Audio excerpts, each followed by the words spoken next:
1985 की बात है। एक गोमती नाम का शहर था जहाँ राज नाम का एक लड़का रहता था। राज के पिता अमरनाथ एक प्रसिद्ध चाय बनाने वाले थे। वो चाय जड़ी बूटियों से बनाते थे, इसलिए उनकी चाय से लाखों लोगों के खराब गले और अन्य तरह की परेशानियों से राहत मिलती थी।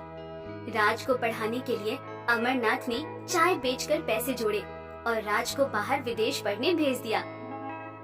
हेलो राज, कैसे हो बेटा? नमस्ते बाबा, मैं ठीक हूँ। आप कैसे हैं? मैं भी ठीक हूँ बेटा। इस साल तो आखिरी एग्जाम है, अब तो तू वापस आ जाएगा ना? हाँ बाबा, मैं इस साल के आखिरी तक घर आ जाऊंगा। ठीक है बेटा, रखता हूँ।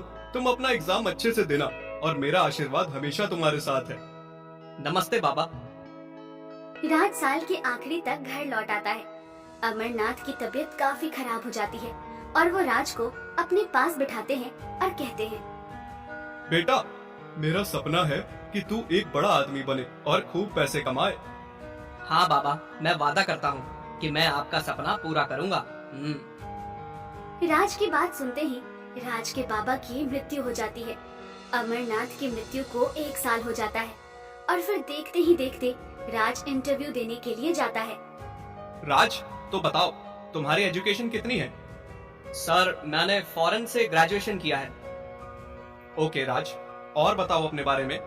सर, मैं गोमती का रहने वाला हूँ और मेरे बाबा अमरनाथ, आपने सुना होगा, गोमती में उनकी बहुत ही प्रसिद्ध चाय मिला करती थी। राज का इंटरव्यू काफी समय तक चलता है और दुर्भाग्यवश उसको सिलेक्ट नहीं किया जाता है। राज कई ऐसे और इंटरव्यू देता है, वहाँ भी उसका सिलेक्शन नहीं होता है।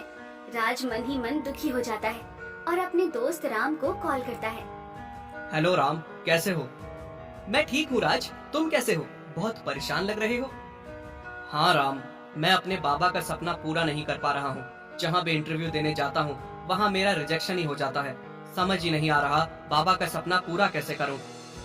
राज, तू अपने पापा की तरह उसी चाय का स्टॉल फिर से क्यों नहीं लगा देता? हाँ राम, तू बिल्कुल सही कह रहा है। मैं चाय का स्टॉल ही लगाऊंगा और बहुत सारे पैसे कमाकर और फिर अपने बाबा का सपना भी पूरा कर दूंगा। रखता हूँ राम। राज धीरे धीरे करके अपने बाबा की चाय का स्टॉल लगाने के लिए तैयारी करता है और पुलिस चौकी के पास परमिशन लेकर अपना स्टॉल लगा लेता है और स्टॉल का नाम डॉक्टर चाय वाला रखता है। राज के आसपास भी 2 स्टॉल रहते हैं। राज के पास एक ग्राहक आता है और कहता है, भैया, चाय कितने की है? भैया, 20 रुपए की एक चाय है। इतनी महंगी चाय? ऐसा क्या है इस चाय में? भैया, ये एक हर्बल चाय है जिससे शरीर में बहुत से रोग ठीक हो जाते हैं। राज के स्टॉल का नाम पढ़कर काफी ग्राहक उसकी तरफ आते हैं, पर चाय का दाम सुनकर और उसकी बात सुनकर हंसने लगते हैं। पर एक दिन एक रॉक स्टार रॉकी अपने कॉन्सर्ट में गाना गाने के लिए गोमती आता है और उसके कॉन्सर्ट में अभी 2 दिन बचे होते हैं, पर उसका गला खराब हो जाता है और फिर वो राज के चाय के स्टॉल के बारे में सुनता है और वहाँ जाता है और राज से कहता है, सुना है तुम्हारी चाय बहुत ही कमाल है, ये बहुत सारे परेशानियों और रोगों को ठीक कर देती है। हाँ सर, आप एक बार ट्राई करके तो देखो। ठीक है, तो तुम मुझे 1 कप ऐसी चाय पिलाओ जिससे मेरा गला ठीक हो जाए। सर, आप ये चाय पियेंगे तो आपका गला बिल्कुल ठीक हो जाएगा। रॉकस्टार रॉकी राज की चाय पीता है और उसका गला बिल्कुल ठीक हो जाता है।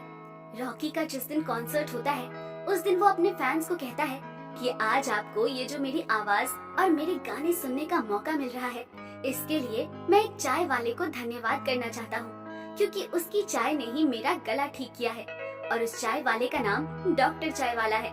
ये कहकर रॉकी अपनी रॉक कॉन्सर्ट खत्म करके चला जाता है। रॉकी की वजह से चाय वाला बहुत फेमस हो जाता है और इसी वजह से एक पुलिस वाला उसके स्टॉल पर पहुंच जाता है और कहता है, क्या बात है भाई, तू तो बड़ा फेमस हो रहा है, पर तूने ये डॉक्टर क्यों लगाया है? तेरे पास कोई डॉक्टर की डिग्री है क्या? और नहीं है तो या तो तू अपनी दुकान हटा या डॉक्टर का बोर्ड हटा। सर, आपकी आवाज को क्या हुआ है? मेरी तबीयत खराब हो गई है और मेरा गला भी बैठा हुआ है। तू क्या कर लेगा? सर, आप एक बार मेरी चाय पी के देखो, आपकी तबीयत बिल्कुल तंदुरुस्त हो जाएगी। पुलिस वाला उसकी चाय पीता है और चाय पीने के बाद पुलिस वाले की तबीयत भी सही हो जाती है और उसकी आवाज भी। पर फिर भी वो चाय वाले से कहता है कि देखो, तुम्हारे पास डॉक्टर की डिग्री नहीं है तो तुम्हें ये डॉक्टर हटाना ही पड़ेगा। जी सर, मैं ये डॉक्टर का नाम हटा लूंगा, पर इसके पीछे एक बहुत बड़ी कहानी है। क्या कहानी है, मुझे भी बताओ। सर, मेरे बाबा यहाँ चाय बेच बेच कर बहुत से लोगों की तबीयत सही करते थे। इस वजह से मैंने इस दुकान का नाम ही डॉक्टर चाय वाला रख दिया था। पर आप कहते हैं तो नाम चेंज कर दूंगा और बाबा के नुस्खों की चाय नाम रख दूंगा। अब उसके पास ग्राहकों की भीड़ लगने लगती है, जिसे देखकर आसपास के दुकानदार उससे जलने लगते हैं और उसकी दुकान को तोड़ने का निर्णय कर लेते हैं।